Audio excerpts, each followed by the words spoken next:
FTX bankruptcy, the fall of the second biggest exchange. FTX has been in a precarious position for the past few weeks, and its collapse might permanently alter the cryptocurrency industry. The FTX effect on the already unstable cryptocurrencies market might have been staggeringly expensive, costing many hundreds of billions of dollars. After the pandemic of 22, many would agree that the aftermath of a crisis is usually just as terrible as the event. The fallout from the FTX's abrupt slide and collapse will probably have an effect on cryptocurrencies for a very long time to come, and may even cause wider market declines as the crisis persists. The liquidity disaster is costing 15 of the world's largest cryptocurrencies $152 billion already. And we are not even started with digging into the mess that needs to be cleaned up. How did FTX go from being valued at $32 billion in January by investors such as SoftBank and BlackRock to its current worth of, well, nothing? There's widespread anxiety among investors. What will happen to the rest of the market? What are the strategies for recovery? And can the cryptocurrency sector ever recover from such an incident? These we would attempt to answer in today's video. If you are not subscribed to this channel, you are missing out big time. Click that subscribe button now and turn on the notification bell. You know why? This is where you get the best finance and crypto-related content on the entire channel. Okay, first, how did FTX go bankrupt? Sam Bankman-Fried has gone from an industry prophet to a pariah. He founded Alameda Research Limited, a quantitative trading company, in 2017 and launched FTX, a crypto exchange that boomed into a network with over 1 million users.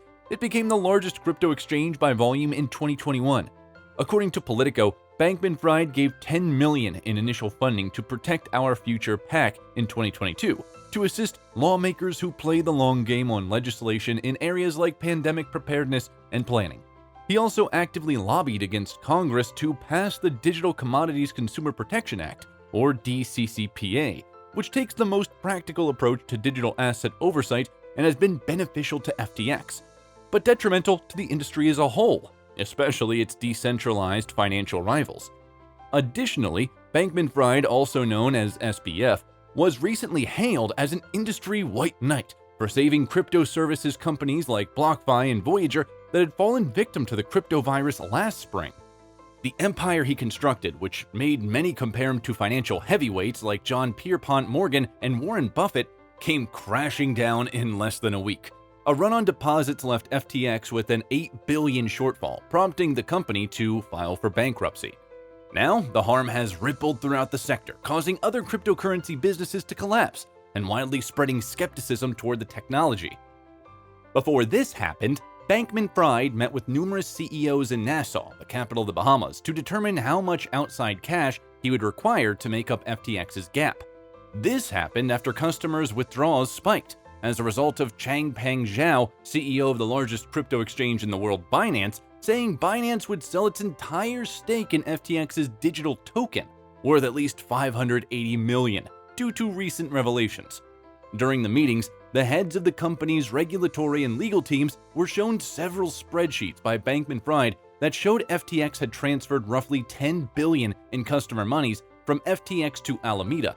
The spreadsheets showed how much money FTX loaned to Alameda and what it was used for.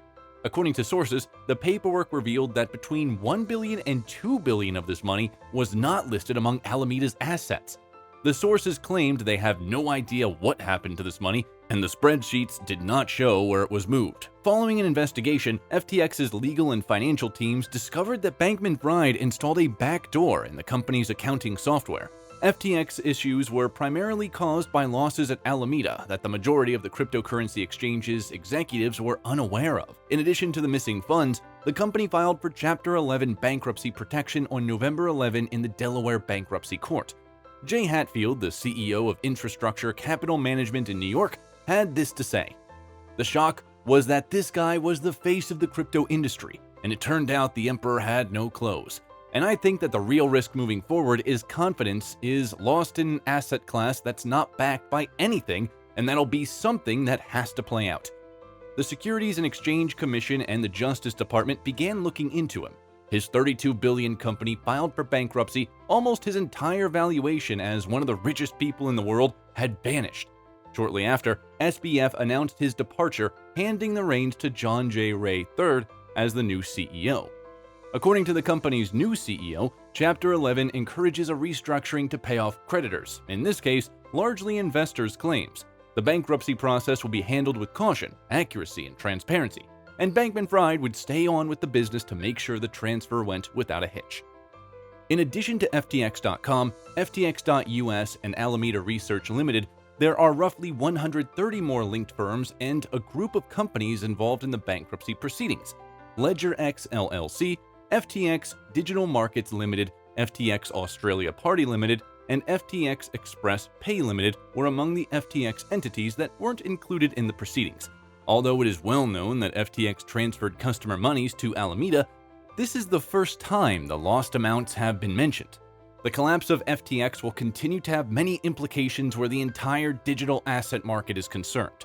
Mr. Zhao, a former FTX investor, still held a significant quantity of FTT, a cryptocurrency that FTX created to enable trade on its platforms. Customers scrambled to withdraw their FTX deposits after Mr. Zhao's tweeted on November 6th, informing followers that he was all the FTT he had. This was a red flag showing he had no confidence in FTX anymore, and FTX clients panicked. "We won't pretend to make love after divorce," Mr. Zhao tweeted. "We won't support people who lobby against other industry players behind their backs." Mr. Zhao first consented to purchase the exchange in what would have amounted to a bailout when FTX crashed. However, the deal quickly collapsed because Binance discovered issues with the business's finances. According to the two sources, Mr. Zhao posted a simple message in a Signal group chat that Mr. Bankman-Fried and other FTX reps were a part of. "I'm sorry, Sam, but we won't be able to continue this transaction," he wrote. "Far too many problems. CZ." Let's take a look at how FTX and the crypto market are affected. Crypto exchanges are significantly riskier than conventional financial institutions and exchanges, where investors' and depositors' money is insured. Given the volatility of crypto, investors may quickly sell their holdings when values drop dramatically. As a result, an exchange becomes unable to meet investors' demand for liquidation, and users could experience a difficult time claiming their crypto holdings. Following a steep decline in the value of digital assets, several companies in the field had either collapsed or were on the verge of doing so earlier this year. Due to the circumstance, BlockFi, a different cryptocurrency company with connections to FTX, prohibited customers from making withdrawals on Thursday. Founder of the Digital Assets Council of Financial Professionals, Rick Edelman, had this to say about the FTX crash. "Investors are wiped out. Those with dollars, coins, or tokens in the platform may or may not get their assets back. Lawsuits will be flying, and the only winners will be the lawyers." Now, that is a grim announcement no customer wants to hear. The swift decline of FTX had also shaken the wider crypto markets. Aside from the $1 billion deficit over the weekend, Bitcoin reached a 2-year low, and the market cap of all cryptos fell to $800 billion.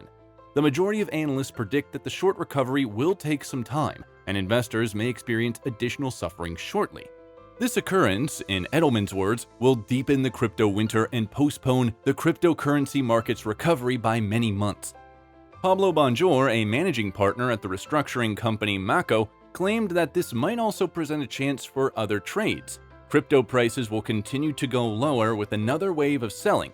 This but opens up the opportunity for other big exchanges to swoop in and pick up FTX US and other entities at discounted prices, said Bonjour.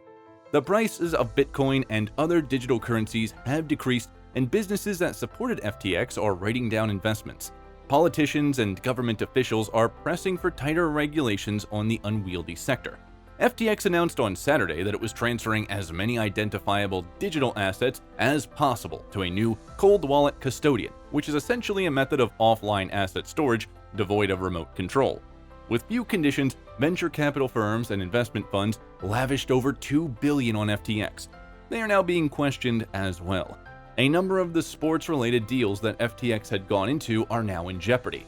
The NBA's Miami Heat and Miami-Dade County decided on Friday to end their partnership with FTX and rename the team's arena.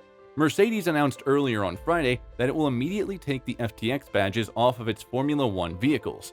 The Effective Altruism movement, which has strong ties to founder Sam Bankman-Fried, was severely damaged by the company's fall, and according to the first significant court document filed since FTX's bankruptcy, the corporation may also owe money to more than 1 million creditors. Is this the beginning of the end of cryptos, or is this just the beginning of a new phase? Let's have your thoughts in the comments. Subscribe and give this video a thumbs up. It encourages us to do more. Thanks for watching.